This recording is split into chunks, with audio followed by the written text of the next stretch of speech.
నా ఇష్టమిదిగో ఇది నీ ఇష్టముగా చేయా, నా ఇష్టమిక గాడాది నాడి చాయో నాటి నా హృదయమిదిగోని కేయిదియే రాజా కియా సింహాసనమో తనువు నాదిదిగో గై కొనుమియో ప్రభువాని పనికి ప్రతిష్ఠింపుమి.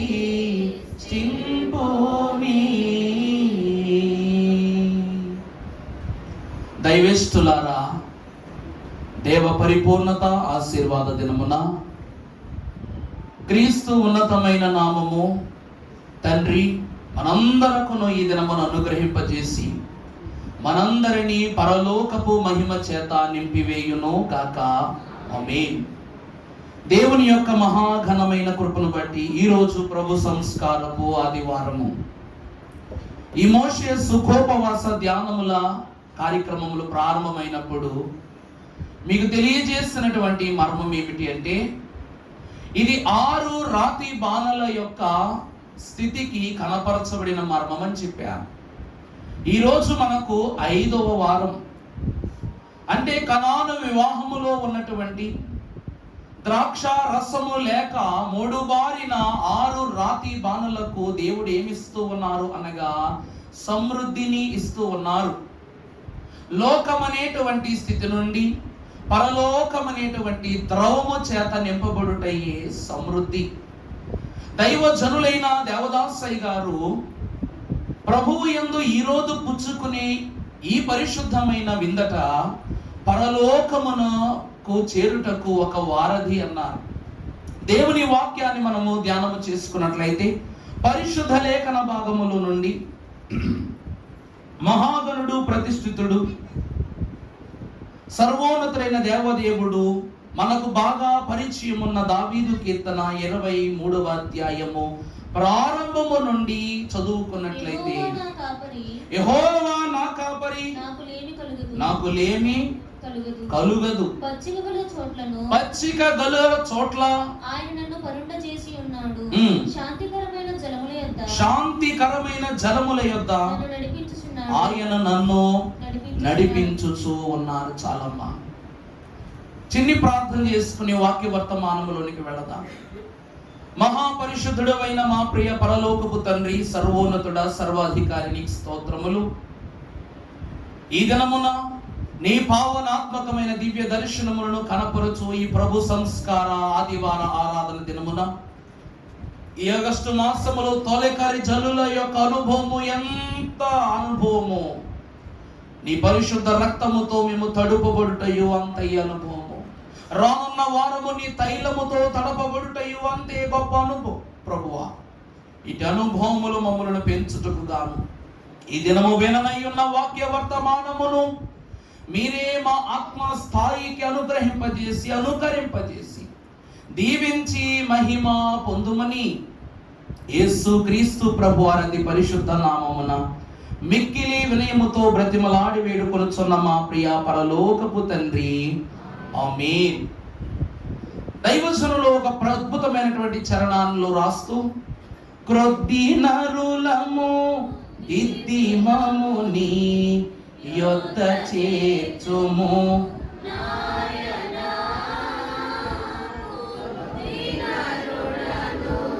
దిద్దిమము నీ యొద్ద చేర్చుము, నాయనా నీ యొద్ద చేర్చి బుద్ధి చెప్పుము, మొద్దునైతిని నాయనా, నన్ను దిద్దుము చిన్న ప్రాయము సన్నుతుండగు నాయనా, నన్ను దిద్దుము చిన్న ప్రాయము సన్నుతుండగు మన్నుతుండగు నాయనా.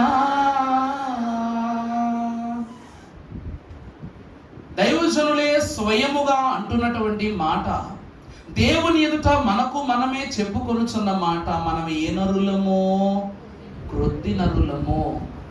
క్రొత్తి నరులము దిద్ది మమ్మును నీ యొద్ద చేర్చుము నాయన, నీ యొద్ద చేర్చి బుద్ధి చెప్పుము మొద్దుమైతిమి. దేవుని ప్రియబిడ్డలారా, మరి క్రొత్తి నరులకు వృద్ధి ఉంటుందంటారా? క్రొత్తి నరులకు అభివృద్ధి ఉంటుందంటారా? మొద్దుబారినటువంటి జీవితాలకు వృద్ధి ఉంటుందంటారా? ఉంటదా ఉండదా? తింగరవాడి యొక్క పనులు ఎలా ఉంటాయి? తింగరగానే ఉంటాయి. తెలివైన వాడి పనులు ఎలా ఉంటాయి? తెలివిగానే ఉంటాయి. దొంగ లక్షణములు గలవాడు దొంగగాను, దొర లక్షణములు గలవాడు హుందాగాను జీవించటము ఈ లోకము మనకు చెప్పిన నీతి.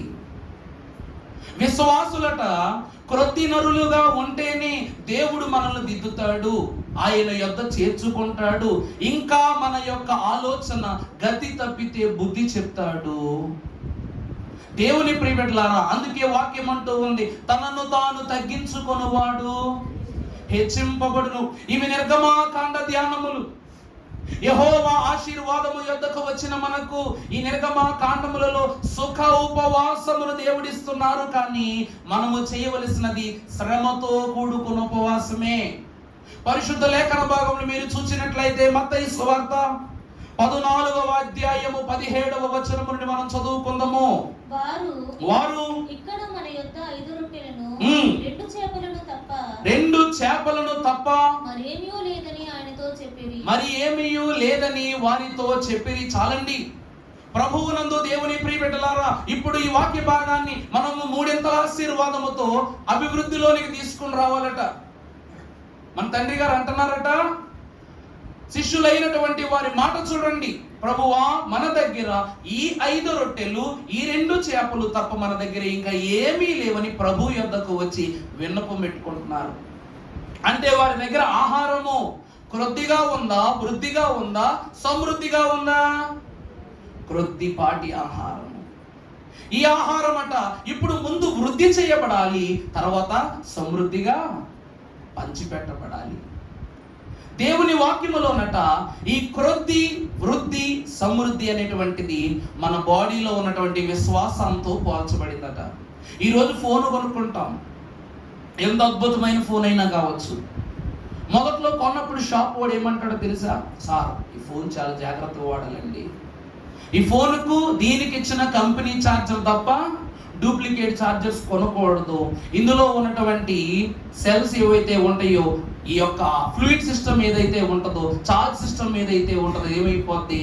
డెడ్ అయిపోద్ది. అప్పుడు ఫాస్ట్గా పనిచేసి ఎక్కువసేపు ఫుల్ డే ఉండేవి ఛార్జ్ సగం రోజుకే జీరోకి వచ్చేస్తుందని చెప్తాడు. వీడు చెప్పిన మాటలను చిన్నపిల్లోడు, మన పిల్లలు ఏం చేస్తారు? బాగా చిన్నపిల్లోడికి నాన్న వెళ్ళి పలానా సరుకు తీసుకురారంటే వాడు మర్చిపోతాడేమో. వాడు ఏం చేస్తాడు? నోట్లు అనుకుంటూ వెళ్తాడు, 10 రూపాయలు పెరుగు ప్యాకెట్, 10 రూపాయలు పెరుగు ప్యాకెట్, 10 రూపాయలు పెరుగు ప్యాకెట్. అవునా కదా? పిల్లలు ఏం చేస్తారండి? బాగా చిన్న పిల్లకున్న అలవాటు ఏంటి? ఎక్కడ మర్చిపోతాం మేమని పదే మాటను అలా అనుకుంటూ షాప్ దగ్గరికి వెళ్ళి చెప్తాడు. అలా అలా అలా అలా పెద్ద సరుకు లిస్ట్ ఇచ్చినా సరే వాడుకు జ్ఞానం ఉండిపోద్ది. ఇక్కడ మనం చూసినట్లయితే మొదట వాడు చెప్పినటువంటి మాట, సెల్ షాప్ వాడు చెప్పినటువంటి మాట మన మనసులో ఉండి, మన అమ్మా నాన్నలైనా ఎవరైనా మన ఛార్జర్ వాడిని ఏం చేస్తారో, ముట్టుకోకు, నా ఫోన్ ఛార్జర్ని ఎవరికి ఇవ్వలేదంట. నేను ఫోన్ కొన్న కొత్తలో, ఇప్పుడు 2 సంవత్సరాలు కావస్తుంది, కొన్న కొత్తలో ఐఫోన్ పిన్ ఎవరి దగ్గర ఉండదు అనుకున్నా. ఎందుకంటే చాలా తక్కువ వాడేవారు 2 సంవత్సరాలు. ఇప్పుడే అందరూ ఐఫోన్ అడ్వాన్స్డ్ సిస్టమ్స్లోకి వచ్చేసారు, ఐఓఎస్లోకి వచ్చేసారు. అప్పుడు నా ఫ్రెండ్స్ ఎవరు వచ్చి అడిగినా, పాదురులు, మిత్రులు, సేవకులు, సన్నిహితులు ఎవరు వచ్చారు, నేను అయ్యగారు ఒకసారి చాదర పిన్ ఉంటాను. ఏమంటాం? సన్న పిన్ ఉంటాయి అయ్యగారు. ఏ పిన్ అండి? సన్న పిన్ చార్జర్ ఉందంటే నాది సన్నప్పుడు పిన్నే కానండి, మీ పిన్ కాదని ఇవ్వండి. ఎవరు వచ్చి పెట్టుకుని చూద్దాం అనుకున్నా ఆ ఫోన్ ఛార్జర్ పిన్ను వేరే కాబట్టి మానేసేవారు. తర్వాత 6 నెలల తర్వాత 8 మంది కొన్నారండి. నాతో యాజకులైన వాళ్ళు 8 మంది కొన్నారు. నాకంటే అడ్వాన్స్డ్ మోడల్ కొనేసారు, కానీ ఛార్జర్ పిన్ ఒకటే కాబట్టి అప్పుడు అన్నారు అన్నమాట, ఒకసారి ఛార్జర్ ఇవ్వన్నా అని. లేదు బాబు నాది ఐఫోన్ అంటే, నాది ఐఫోనేనన్నా అంతే. వారం అంతా పెట్టుడి అంటే ఎలా ఉంటుందంటే, ఎవడో ఒక మహానుభావుడు తీసుకొస్తాడు, మనం కష్టపడటం ఎందుకు, ఒక 10 గ్రాముల బరువు మనం పెరగటం ఎందుకు, ఆ బరువు వాళ్ళు వేసుకొస్తారు, వాళ్ళు ఉపయోగించుకోవచ్చు అని ఫిక్స్ అయ్యి వచ్చారు. వారం అంతా వాడారు. వారం తర్వాత తీసి తెచ్చుకున్న తర్వాత గంటలో ఎక్కే ఛార్జింగ్ 3 గంటలకు ఎక్కుతులే. ఈ మోసే పోటాలు కాబట్టి లైవ్ ప్రాసెస్ జరుగుతుంది కాబట్టి పెట్టటం తీయటం ఈ ఫోన్ కాల్స్ కూడా అటెండ్ చేసే సమయం లేదు. దేవుని ప్రియబిడ్డలారా, యేసు క్రీస్తు ప్రభువు నందు ఆసక్తి కలిగినటువంటి వారలారా, యేసు ప్రభు వారు 3 దినముల కొండ ప్రసంగమును వారు బోధించుచున్నప్పుడు వారి ఆలోచనలన్నీ ఎలా ఉన్నాయట? క్రొద్దిపాటి ఆలోచనలు. వారి ఆలోచనలు ఎలా ఉన్నాయండి?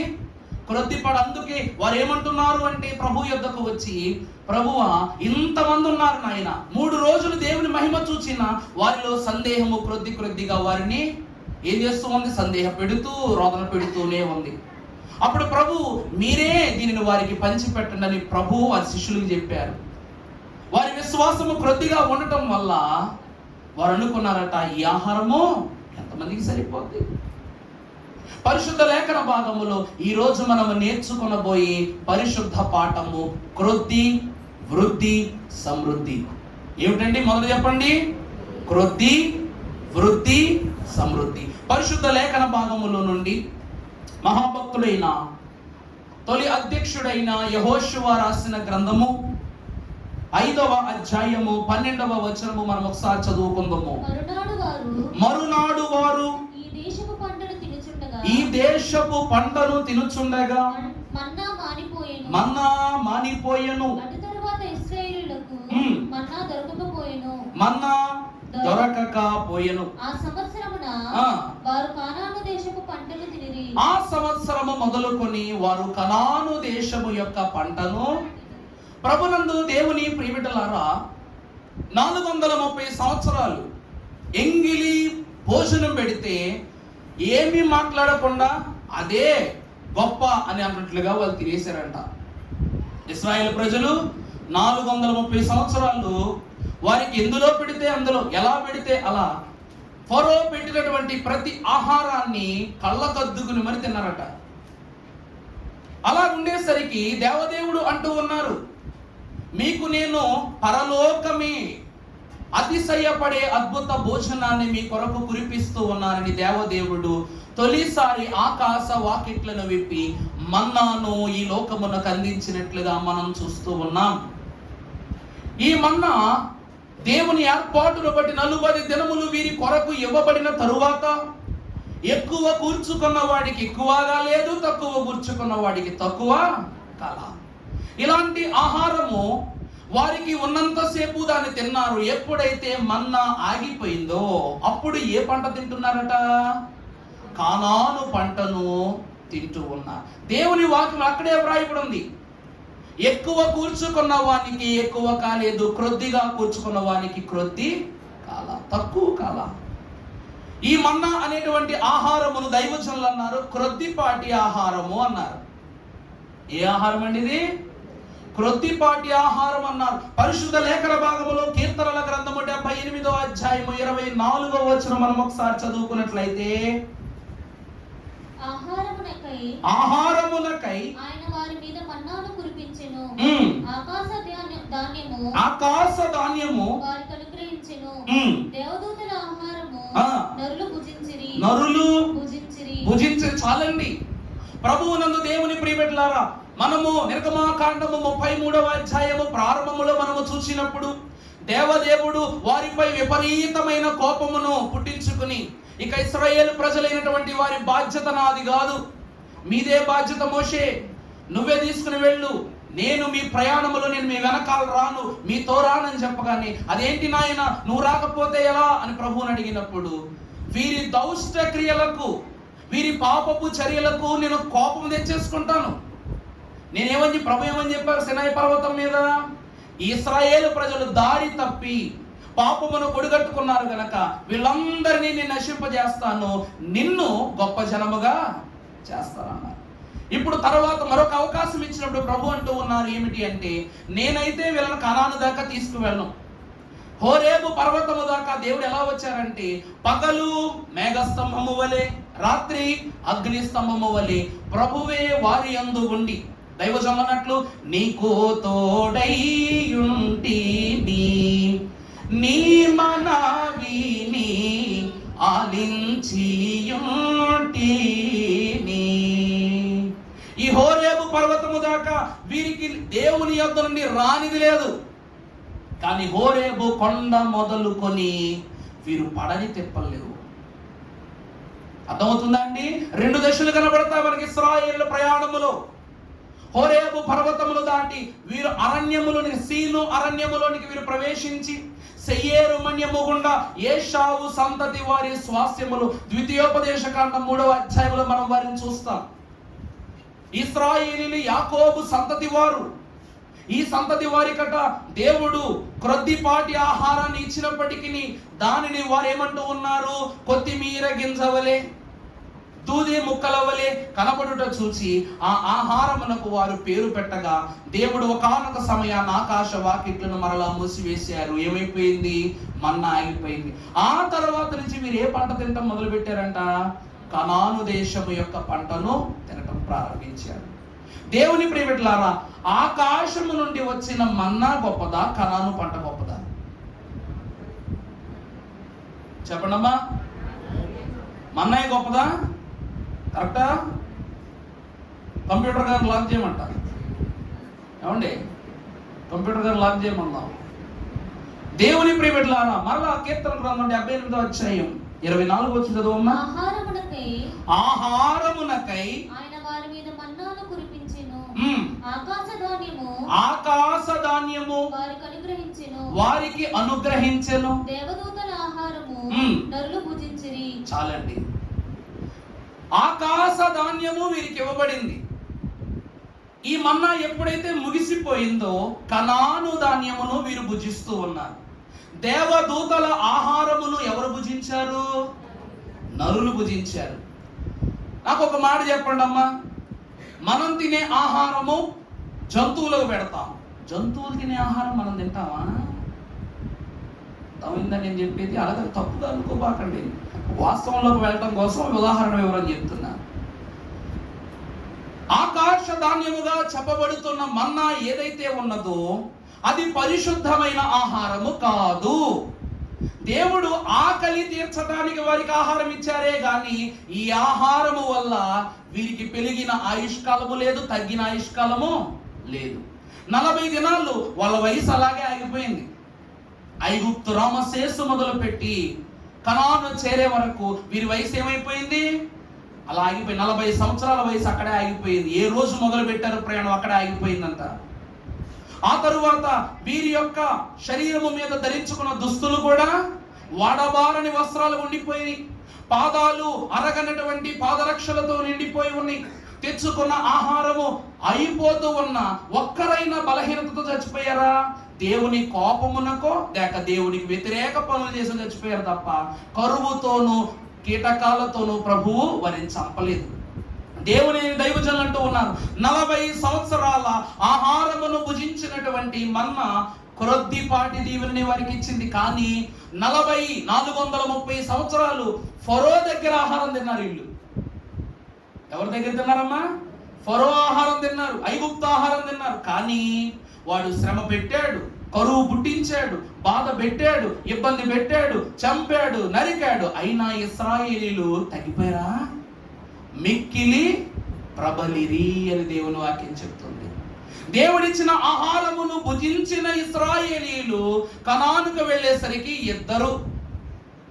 70 మంది కుటుంబముగా యాకోబు స్వాస్థ్యముగా వచ్చినటువంటి ఈ ఇశ్రాయేలు ప్రజలు ఐగుప్తులో మారినది లక్షల కొలది. అంటే దేవుని ప్రియబిడ్డలారా, దేవుడు అంటూ ఉన్నాడు, ఏ దినమునందైతే ఆదియందు భూమి ఆకాశములను కలిగించెను, భూమి నిస్సారముగా ఉండుటను బట్టి దేవుడు సూర్య చంద్రులను వేరుపరచి ఆకాశ జ్యోతులనుగా చేసి సముద్రమును నీటిని నేలను వేరుపరచి ఆరిన నేలకు భూమి అని పేరు పెడుతూ ప్రతి విషయములను దేవుని ప్రత్యేకతనిచ్చి ఆయన తూర్పు పక్కన ఆయన చేతితో ఏం వేశారు? ఏదేను వనాన్ని వేశారు. ప్రభువట ఆయన స్వయహస్తముతోని తూర్పు ఏదేను వైపు ఒక తోటను వేసి అక్కడ అనేకమైనటువంటి వృక్ష ఫలాలను ప్రభువు ఒలిపించారు. దేవుని యందు ప్రియబిడ్డలారా, పరిశుద్ధులకు వారలారా, ఈరోజు దైవజనులైన దేవదాసయ్య గారు మనతో ఏమంటూ ఉన్నారంటే, మనది లోకమనే కోతలో మర్మాలనే మేతను వెతుక్కుంటున్నాం. మనం ఏమిటండి? ఈ లోకమనే సన్నిధిలో దేవుని సన్నిధి అనేటువంటి కోతను కోసుకుని అందులో మంచిదైన మర్మాల మేతను మనం ఏం చేస్తున్నాం? స్వీకృతం చేసుకుంటున్నాం, మన కైవసం చేసుకుంటున్నాం. ప్రభు యొక్క వాక్యము స్పష్టంగా తెలియజేస్తున్నది. ఆకాశ ధాన్యము వీరిని ఆదరించలేకపోయింది, ఆకాశ ధాన్యము వీరి నోటికి రుచి ఇవ్వలేకపోయింది, ఆకాశ ధాన్యము వీరికి ఆనందం ఇవ్వలేకపోయింది, ఆరోగ్యం ఇవ్వలేకపోయింది, ఆయుష్కాలం ఇవ్వలేకపోయింది. మరి ఆ ఆహారము వృద్ధి చేసే ఆహారం ఎలా అవుద్ది? ఏమండి? ఈ ఆహారాన్ని తిన్నటువంటి సాతాను మరలా దూతగా ఉన్నాడా? చెప్పండి. రోజు ఆ భోజనం తినేవాడుగా, ప్రధాన దూత అయ్యుడు వాడు తినే ఉంటాడుగా. ఆకాశ ధాన్యాన్ని తిన్నటువంటి సాతాను ఎప్పుడైతే దేవదేవుడు ఆకాశము నుండి భూమి మీద మన్నాను కురిపించాడో, ఈ ఆహారము తింటే ప్రభు విశ్వాసులు అంటారు, మా పితరులైన వారు ఈ మన్నాను తిని కూడా చనిపోయారన్నారు. నిజంగా బతికే తత్వమే ఉంటే సాతానుగాడు కూడా వచ్చేసినేమో కదా కిందకి.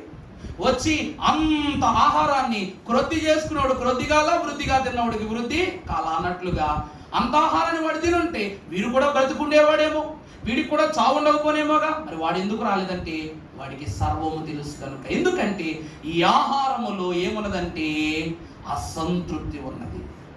ఈ ఆహారములు ఏమున్నదండి? ఇశ్రాయేలు ప్రజలకు అసంతృప్తే ఉంది. అందుకే వారు తృప్తి కొలది పురేడులను అడిగారు, తృప్తి కొలది కావలసిన ఆహారాన్ని ప్రభు యొక్క నుండి సంపాదించుకున్నారు. దేవుని ప్రేమికులు అందుకే దైవజనులు అన్నారు, కనాను పంట 70 ఆశీర్వాదం అన్నారు. కానాను దేశంలో ఈరోజు తయారవుతున్నటువంటి ఖర్జూరపు వృక్షపు పళ్ళు తెలుసా? ఒక్కొక్క డేట్ సీడ్ ఎంత ఉంటుంది. వాళ్ళకి మనలాగా రైస్, దాల్ ఇలాంటివి ఏమి ఉండవు. వాళ్ళకి విస్తారంగా పండే పంట ఏమైనా ఉందంటే ఈ యొక్క ఖర్జూరపు పంటే. కానీ దేశ విదేశాలకు ఎగుమతి చేసే విషయంలో ఇశ్రాయేలు దేశము ఉన్నత స్థానంలో ఉంది. వారి ఒళ్ళు, వారి యొక్క దేహాలు ఎలా ఉంటాయి అంటే వజ్రకాయల్లా ఉంటాయి అన్నమాట. ఒక్కడు అనారోగ్యంతో చచ్చిపోడు ఇశ్రాయేల్ దేశంలో. ఎందుకంటే అయ్యా నాకు ఆకలేస్తుంది అంటే నువ్వు చచ్చిపోయే వరకు తిని పెట్టగలడు వాడు. అంత అద్భుతమైనటువంటి పంటను కనాను దేశంలో ప్రవహించారు. అందుకే దానికి సాదృశ్యము గాని కనానులోనికి వెళ్ళిన 12 మంది వేగులు ఇశ్రాయేలు దేశములో నుండి ఏం తీసుకొచ్చారు? మొదట ద్రాక్షావళిని తీసుకుని వచ్చారు. అందుకే ఆ క్రొద్ది ఆహారమును చూశారు, అది మాకు నచ్చలేదని చెప్పారు. వృద్ధి కలిగిన ఆహారాన్ని కనాను దేశములో, కనానులో పండిన తొలి పంట ఏమిటంటే ద్రాక్షావళి. ఇది ఏ ధాన్యము అంటే భూమి మీద దేవుడు సేద్యపరిచిన ధాన్యం. అందుకే ప్రభు నేను ద్రాక్షావళిని మీరు సరిపోయింది కదా. ఆకాశ ధాన్యమైన దేవదూతల ఆహారము కన్నా దేవుని కుమారుడిచ్చే ఆహారమే మనకేమై ఉన్నది? శ్రేష్టమైన ఆహారమై ఉన్నది. ఇదే క్రొద్దిలో నుండి వచ్చిన వృద్ధి. ఇది పాత నిబంధన సూత్రం.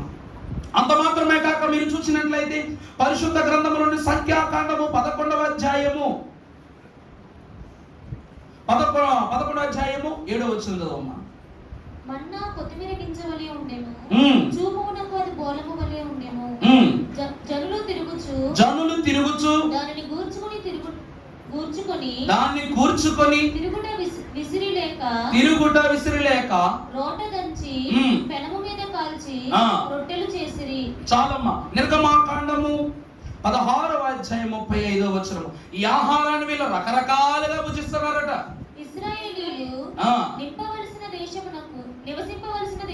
ఇశ్రాయేలు నివసింపవలసిన దేశమునకు తాము వచ్చు 40 ఏండ్లు మన్నాని వారు ప్రభునందు దేవుని ప్రియబిడ్డలారా 40 సంవత్సరాలు మన్నా తిన్నా సరే బతుకు నిలబడలేదు వాళ్ళకి.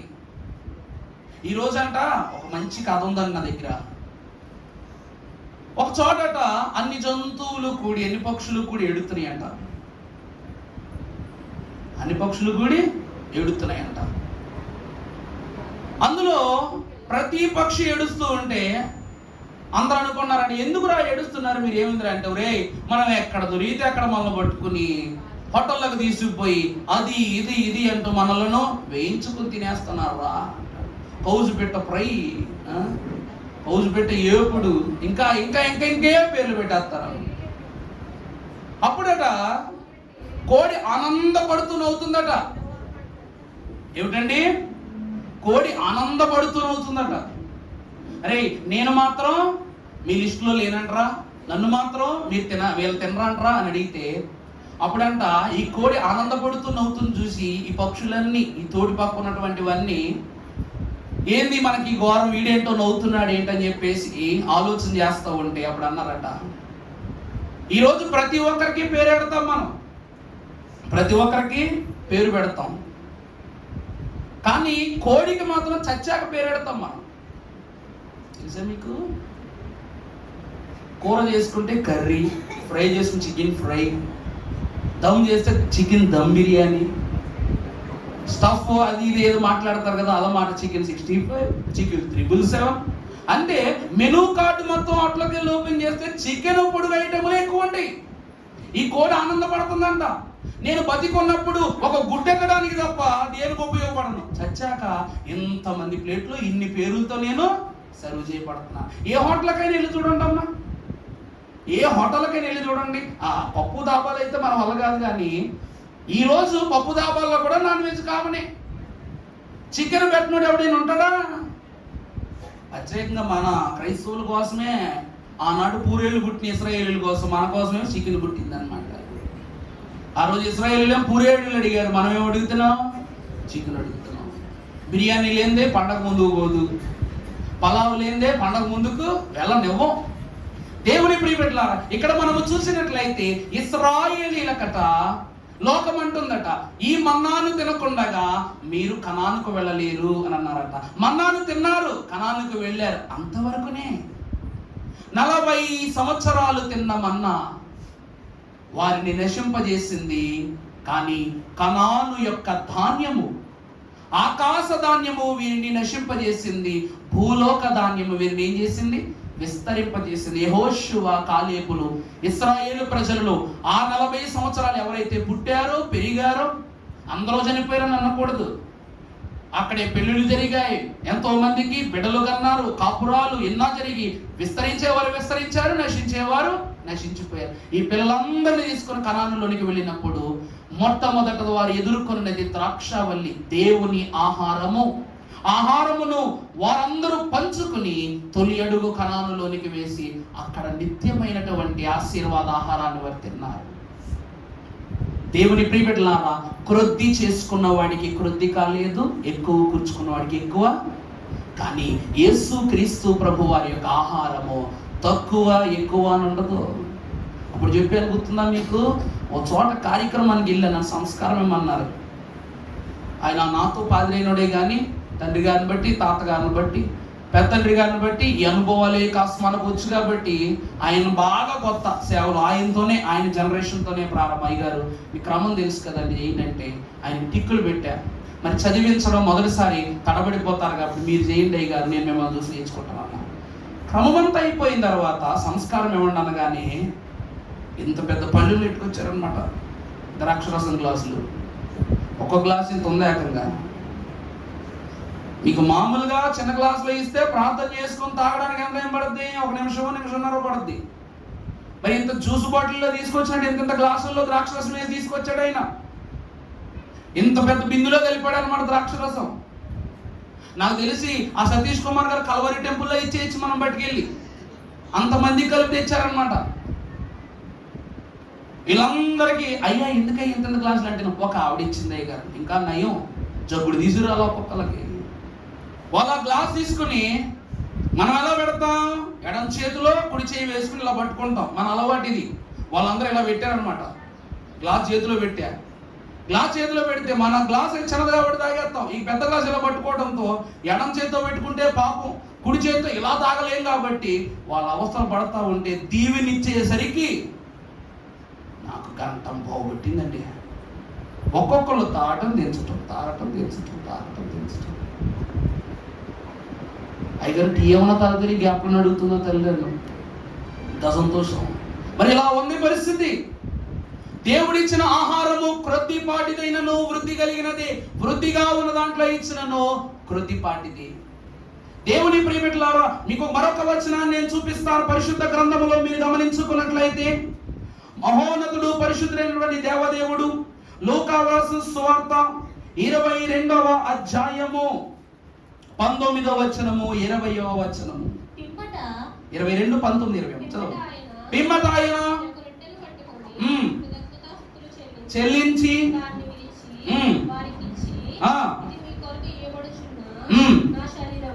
చాలమ్మా. యోహాను సువార్త 63వ అధ్యాయము 53వ వచనం చదువుకుందాం. క్షమించండి, యోహాను సువార్త 23.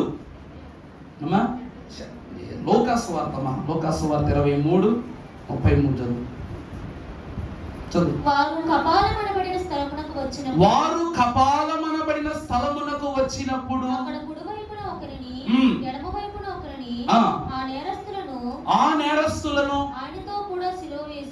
ఆయనతో కూడా సిలువ వేసి. ప్రభునందు దేవుని ప్రియబిడ్డలారా, ఈ సిలువ వేయబడిన స్థలములో యేసు క్రీస్తు ప్రభువును మాత్రమే చూస్తున్నటువంటి ఒక సైనికుడు ఉన్నాడంటే అండి.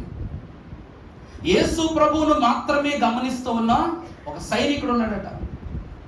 ప్రభువు మరణించగానే అతడు తన బల్లెముతో ప్రభువు చనిపోయారో లేదో రుజువు చేయుటకు గాన బల్లెముతో ప్రభు ప్రక్కలో పొడిచి లాగగానే ఇక్కడ ఉన్న రక్తపు బొట్లలో కొన్ని వచ్చి అతని కళ్ళ మీద పడ్డాయంట. అతడు ఒక కన్ను లేనివాడు. అతడు ఎవరండి? ఒక కన్ను లేనివాడు, అంధుడు. ఈ రక్తపు బొట్టు వచ్చి అతని కంటి మీద పడగానే అతడు ఏమయ్యాడు?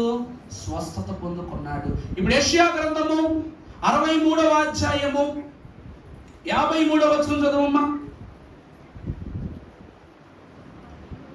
60 అంతేనా? 63, 50, 41 అమ్మా. 41 చూడు. లిస్ట్ రాంగ్ ఇచ్చారు నాకు. సరే చదవమ్మా. యెషయా గ్రంథం 63వ అధ్యాయము 13వ వచనం.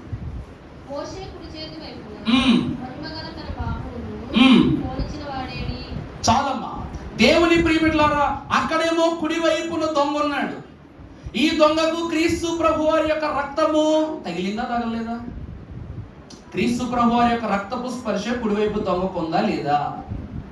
ఇక్కడ మోషే కుడి చేతి వైపు, చదువుతలే మాట, మోషే కుడి చేతి వైపున మహిమ గల తన బాహువును పోనిచ్చిన వాడు. ప్రభువునందు దేవుని ప్రియబిడ్డలారా, దేవుని వాక్యములో మీరు చూసినట్లయితే ప్రభు అంటూ ఉన్నారు, యేసు క్రీస్తు ప్రభు వారు ఆయన పరలోకమునకు వెళ్ళు సమయమునకు ముందు ఇచ్చిన విందులో ఆయన ఒక రొట్టెను పట్టుకుని కృతజ్ఞత, ప్రభు ఏం చేస్తున్నారు?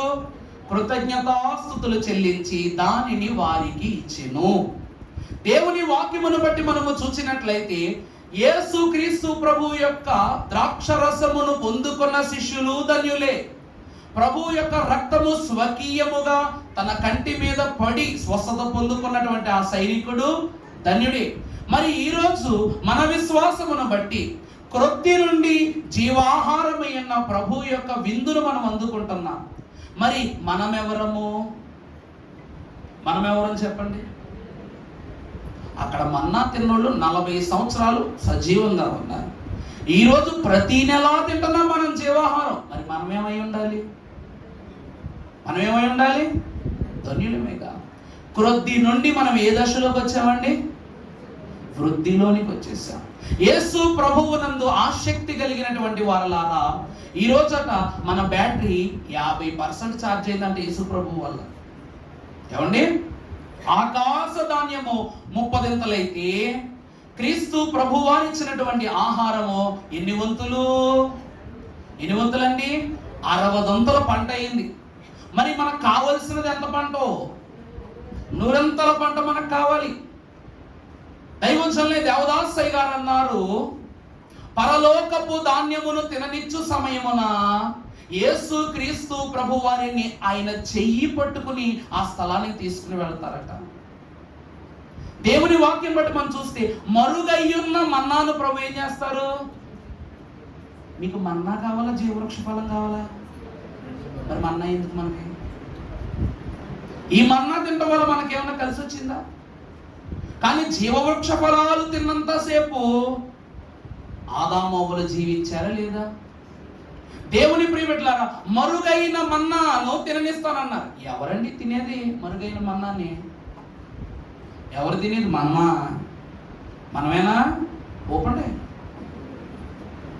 తలోపండి, బాగుంటుంది. మనకెందుకండి మన్నా? దైవజనులు అంటూ ఉన్నారు, ఏమిటి తెలుసా? ప్రభు వారి యొక్క శరీరము ముందు 1 వంతు కన్నా తక్కువే, 1 కన్నా వెనక్కి ఉన్నది మన్నాట. అందుకే సాతానుడు ఏమంటాడు? ఈ రాళ్లను రొట్టెలు చేసుకుని తిను అంటాడు. ఎందుకంటే ప్రభువు దేహాన్ని ప్రభువే భుజించటం. ప్రభు ఎవరు? ఆ బండ క్రీస్తే. ఆ క్రీస్తయున్న ప్రభు ఆ రాయిను రొట్టెగా చేసుకుని తిన్నారంటే ఆయన దేహాన్ని ఆయనే తిన్నట్టు. ఒకప్పుడు మీకు కథ చెప్పాను, గుర్తుందా? పాండవులు కౌరవులు కథ చెప్పాను, గుర్తుందా? ఇక్కడ చెప్పకూడదు కానీ కథలో చిన్న బిట్ అన్నమాట. తండ్రి చనిపోతే తండ్రి దేహాన్ని కాల్చివేయడానికి ఈ 5 అన్నదమ్ముల్లో 4 సామాన్లు తీసుకురావడానికి వెళ్తారు. కట్టెలు, పుల్లలు, నిప్పు చేయడానికి వెళితే మరి తండ్రి దేహాన్ని అడవి కాబట్టి ఏదో ఒకటి వచ్చి తినేస్తే మనం చిన్న తమ్ముడిని కాపలా పెట్టినప్పుడు ఒక చీమ వచ్చి వాళ్ళ నాన్న కాళ్ళు మీద గరిసిందంట. కరవగానే దానికి కొండంత బలం వచ్చేసి ఆ ఒక్క చీమే ఈ దేహాన్ని లేపుకొని తీసుకుపోతుందంట. అమ్మో ఏంటి మా నాన్న యొక్క దేహము కదిలి వెళ్ళిపోతుంది ఏంటని దాని దగ్గరికి వెళ్ళి మొత్తం ఆ నాన్నని చూసేసరికి ఒక చీమ తండ్రిని మోసుకెళ్ళిపోతుంది. అప్పుడు ఏంటి దీనికి ఉన్న బలం అని చూస్తే వాళ్ళ నాన్న కాళ్ళ దగ్గర తగిలిన గాయం కనబడిందట. నా తండ్రిలో ఎంత శక్తి ఉందో! సహదేవుడు అంటారనమాట. ఆ కొడుకు పేరు సహదేవుడు, ఆకురోడు. అమ్మా ఇటు వచ్చి కూర్చోండమ్మా, ఇది ఖాళీ కదా, పట్టైన కాల్చావు ఇక్కడ. ఇలాగ మా తండ్రిలో ఎంత బలం ఉందో, ఈ బలమంతా కేవలము మంటల్లో కాలిపోవటం కన్నా ఈ ఆహారాన్ని నేనే, ఆ చీమ వల్ల నేనే తినేద్దామని అరికాల దగ్గర మొదలెట్టి బొట నీళ్ళ దాకా తినేసాడంట. కన్న తండ్రిని, చనిపోయిన దేహాన్ని ఆ బలము వృధాపరచబడకూడదని ఏం చేశాడంట ఇతను? కింద కాలు దగ్గర మొదలు పెట్టి చెయ్యి బట నీళ్ళ దాకా తినేసాడంట. ఆ తరువాత ఆ కుమారుడికి లోకములో ఏ అన్నదమ్ములకు లేనంత జ్ఞానం, భవిష్యత్తును ముందే గుర్తుపట్టగలిగే జ్ఞానం ఆ యొక్క పురాణాల్లో ఉంటుందిలేండి. ఈరోజు తన తండ్రిలో ఉన్న బలాన్ని గుర్తించిన కుమారుడే భవిష్యత్తును బలాబలగాలను తెలుసుకున్న సామర్థ్యవంతుడైతే యేసు క్రీస్తు ప్రభు అంటూ ఉన్నారు, నన్ను భుజించిన వారు, తండ్రిచ్చిన మన్నాను భుజించిన వారు మరణిస్తారేమో గాని నన్ను జీవాహారముగా భావించి ఎవరు భుజింతురో వారికి నిత్య జీవమును నా తండ్రి అనుగ్రహిస్తారని చెప్పారు. మరి ఈ రోజు మనకు పొందుకొనుచున్న ప్రభువు యొక్క ఆహారాన్ని తినే మనకు మరుగయ్యున్న మన్నా అవసరమా? అవసరమా? దేవుని యందు ప్రియబిడ్డలారా, గోగు మాగోగు యుద్ధము తరువాత రక్షింపబడిన సమూహం ఒక ప్రక్క, శిక్షింపబడు సమూహం ఒక పక్క ఉంటది. ఇలా రక్షింపబడిన వారిలో సాతాను లాక్కుని వెళ్ళిపోయిన దూతలు కూడా ఉంటారండి. అర్థమవుతుందా? అమ్మలో మీకు ఆ రోజే చెప్పాను, హనోకు మహాభక్తుడు 3 ఆరోహణాలు చెప్పాను మీకు. మొదటి ఆరోహణము ఎవరిది చెప్పండి? మొదటి ఆరోహణము భక్తుడైన హేబేలుది. మరణించటము సరాసరిగా దేవుని వద్దకు వెళ్ళిపోయాడు హేబేలు. ఆ తర్వాత 2వ ఆరోహణం హనోకు ఆరోహణం. ప్రభుతో నడుస్తూ నడుస్తూ మెట్టు మెట్టు ఎక్కుతూ వెళ్ళాడు. 3వ ఆరోహణము ఏలియా ఆరోహణము. ఈయన అగ్ని రథాల మీద వెళ్ళిపోయాడు. 4వ ఆరోహణం యేసు క్రీస్తు ప్రభు వారి ఆరోహణం. క్షణమాత్రములో జరిగిన రెప్పపాటు ఆరోహణం అయిపోయింది.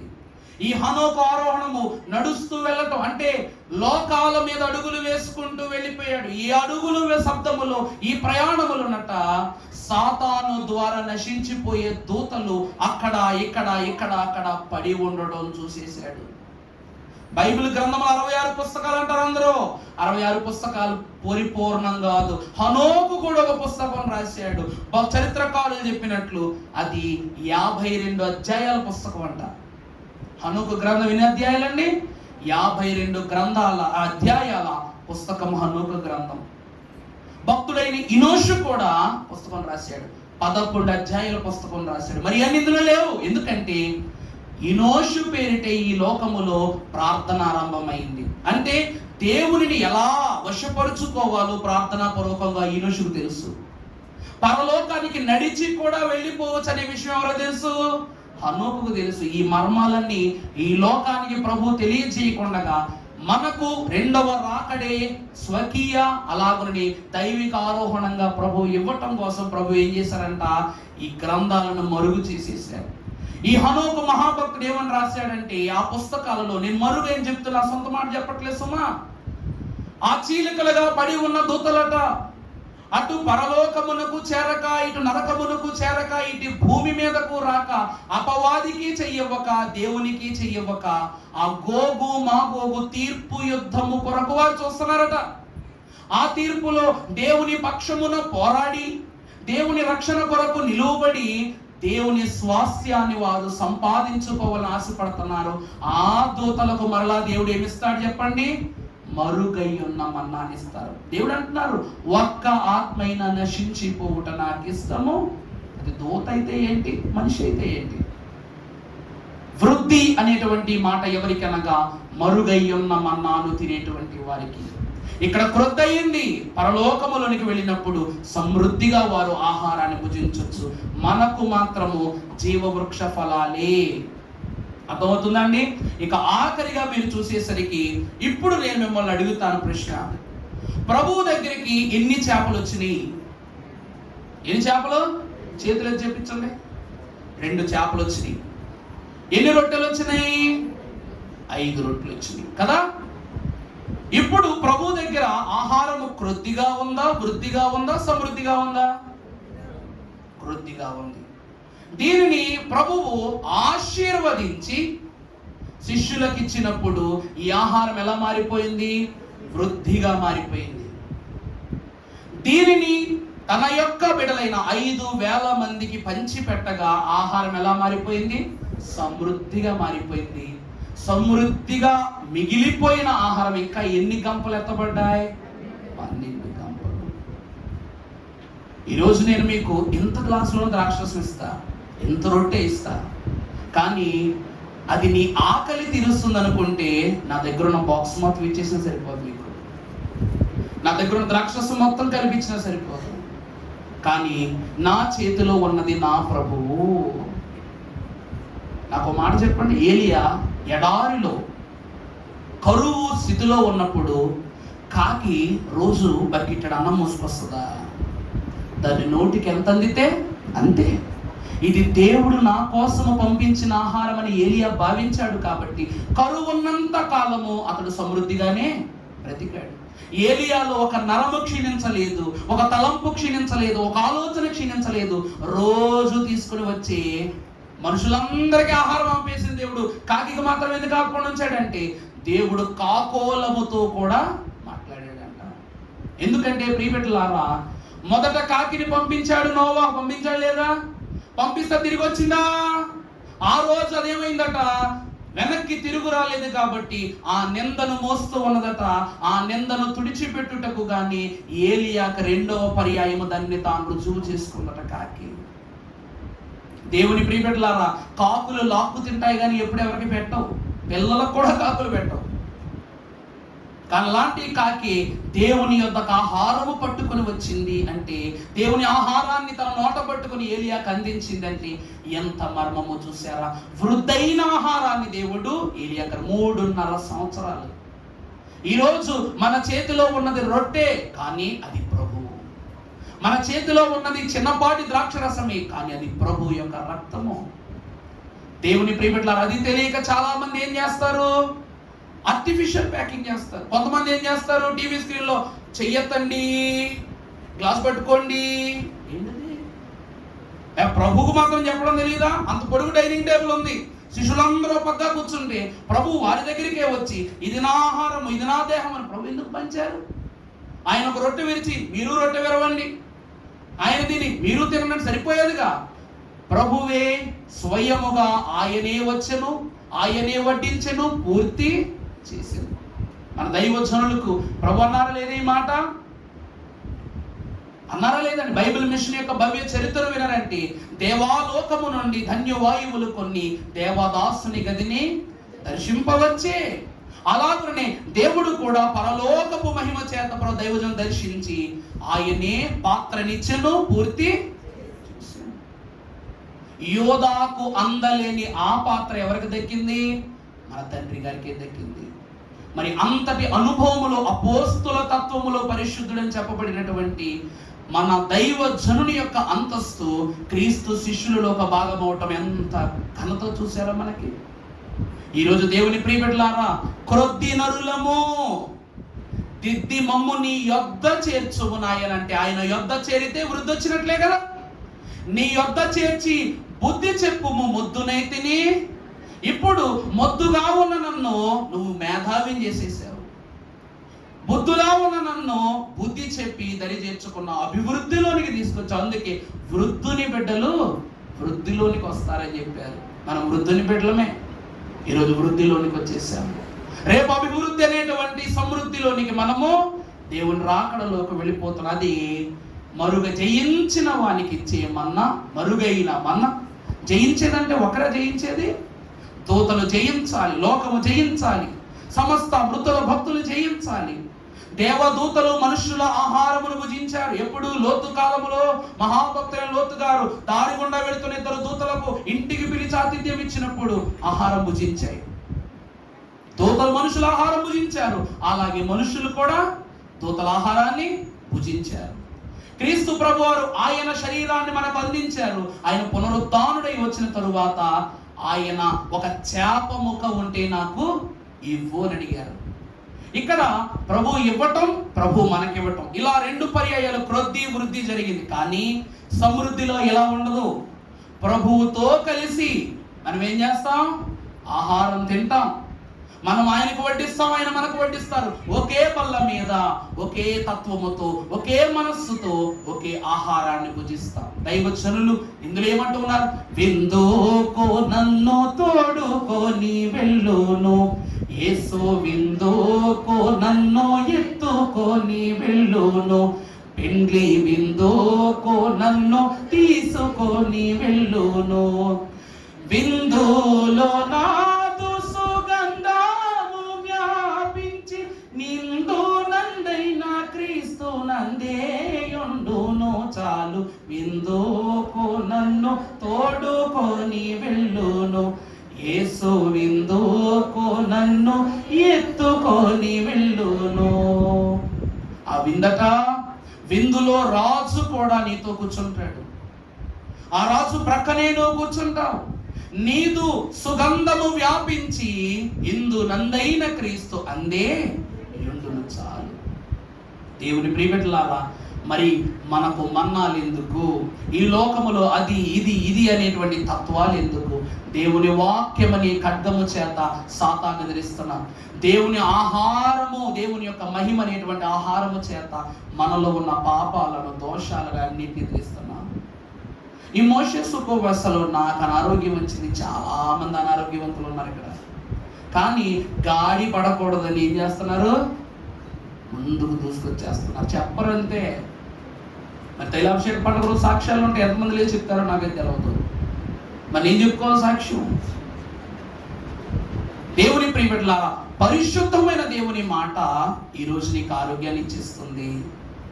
పరిశుద్ధమైన దేవుని యొక్క తలంపు నీకు ఆయుష్కాలాన్ని ఇచ్చేస్తూ ఉంది. అందుకే ప్రియబిడ్డలారా, 100 ఏళ్ళు బ్రతకటము గొప్ప కాదు. ప్రభువుల కొన్నేళ్ళు బ్రతికినా ఈ లోకములు పరిశుద్ధంగానే ఉండాలి. నరుని ఆయువు గడ్డి అంటే అది సొలొమోను జ్ఞానమునకు పోసిపోదు, ఇటు అడవి పువ్వుకి పోసిపోదు.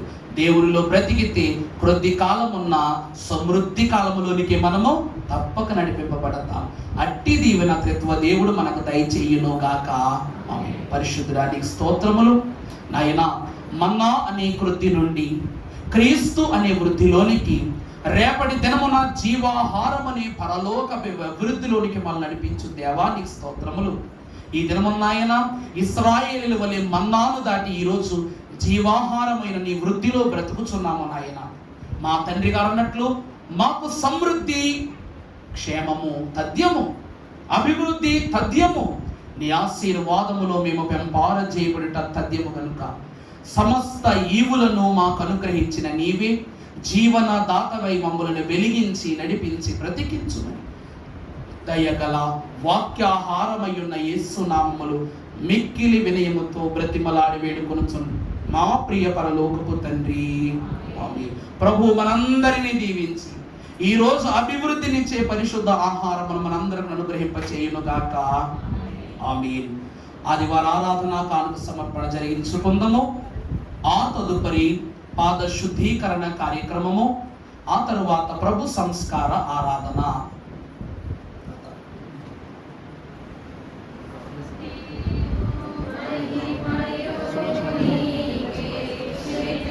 కుర్చీలేసే పాద శుద్ధులు కుర్చీలేసే